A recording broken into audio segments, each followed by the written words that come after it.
Hi class, and welcome back to my video blog for films about paintings for spring 2020. Today I will be discussing Impressionism and Collings's documentary for Revenge of the Nice, and I will be answering the question of who wins, Monet,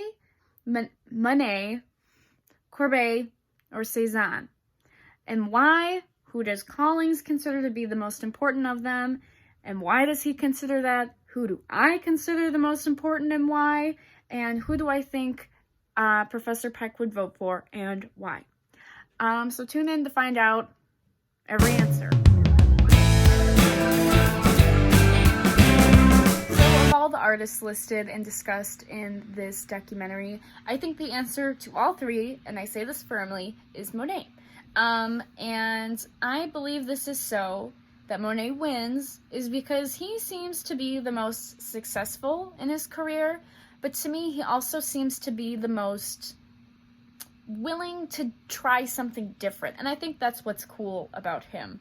And given that all four of these guys knew each other in some way, shape, or form, it was very interesting on how Collings decided to discuss how they knew each other. But Collings specifically on Monet's work was that he was known, and this is what Collings states about Monet, that Monet was known for his rawness and directness and painting outdoors in nature, and ultimately, according to Collings, that Monet was the one who found the Impressionist movement, which is definitely believable because none of these other guys really took on that label the way that Monet did.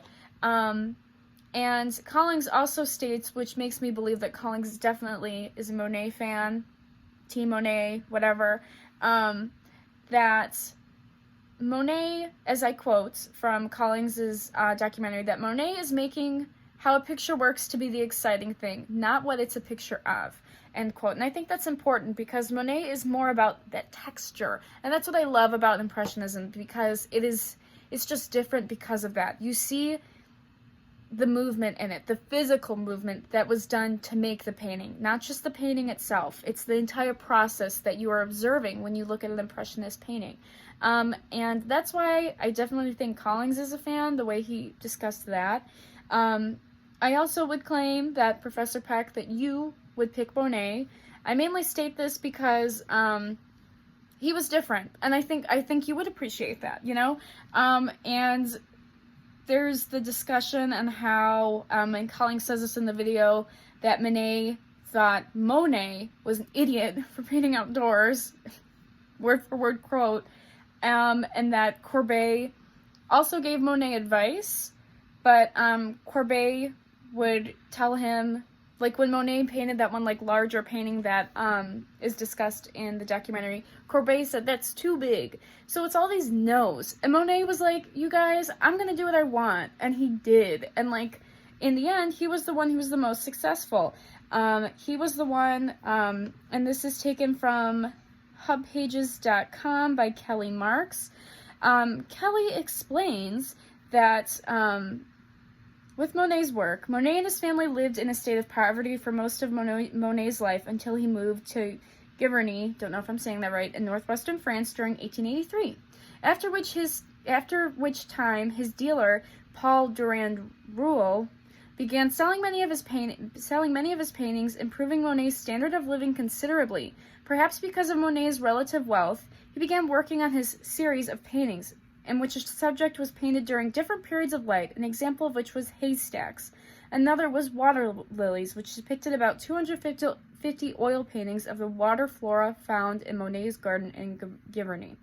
So I would argue that Monet wins because he was the wealthiest, and also haystacks and water lilies is such a memorable, iconic image in art, and I will pop up an image of water lilies, that's what I'll do, in the next moment. What I also think makes Monet so important, and gives him the title of winning out of all four of these guys during this first modern art period, is the fact that Collings mentions how he changed not only the art like art, but like the world of it, like the way that people interact with one another and how we review art, how we critique it. So Collings mentions that Monet had arranged for positive reviews in the paper before exhibition, now a standard behavior in the art world. Monet, who set up a lot of what we thought of standard in art, so, or what we think now of standards in art. And like, I just always assumed that was true. I always assumed that, you know, positive reviews came out, people who saw it first, the same way that we even get like film critics reviewing a movie before the movie even comes out, right? And that's really interesting because that's not just painting we're talking about here, then we're talking about films. This happens with books. This happens with so many different things. And I never knew it was because of Monet. That's cool. You know, he changed a lot of things. It's the reason why, you know, people who critique things, critics, why critics are able to have their job, but also have access to it first and make their own unbiased opinion before anybody else can see it. And also, Collings states that Monet was the main impressionist and also the purist. He controlled the impressionist brand. He identified himself with it. And I think, honestly, when you think of Impressionism, the first thing I think of is Monet every single time. And admittedly, I didn't really know who Manet, Courbet, or Cézanne, I didn't know who those guys were until this video. And that tells a lot if Monet is that synonymous with this art style. And that's really impressive to me. And while, you know, it's great to root for the little guys, because I'm definitely all for that, it does make sense, though, that Monet wins for that reason. For both Collings, or for all three of us, Collings, Peck, and me, that just makes sense. In comparison to the other artists that we discuss, I mean, I do like Courbet, and I do like Manet a lot. I don't really care for Cézanne, totally fine. But Collings explains that Courbet was more about bringing down the government and talking about the peasant's experience. And then Collings also states that Manet was about the visually striking, the visual perception, Impressionism, all of that. And Cézanne was busy being like a right-wing paranoid person. I don't know. Nothing against Cézanne. I just don't care for him. But Monet was more just all of it. Everything just, you know, more just kind of confronting reality as a whole. Not particularly any establishment, not trying to make a visually striking moment. It was more like Monet just kind of grasping what he saw and seeing for what it was and making an impression of it. And as the legacy of Claude Monet's Impressionism article states from visualartsquark.com, it states that Monet seems to want to reassure himself that his reasoning is well-founded. Might this research into sensation not be too easygoing, too skin-deep, as the critics have said? Might he not have been too liberal in letting the eye live its own life? Does it open big enough perspectives on man?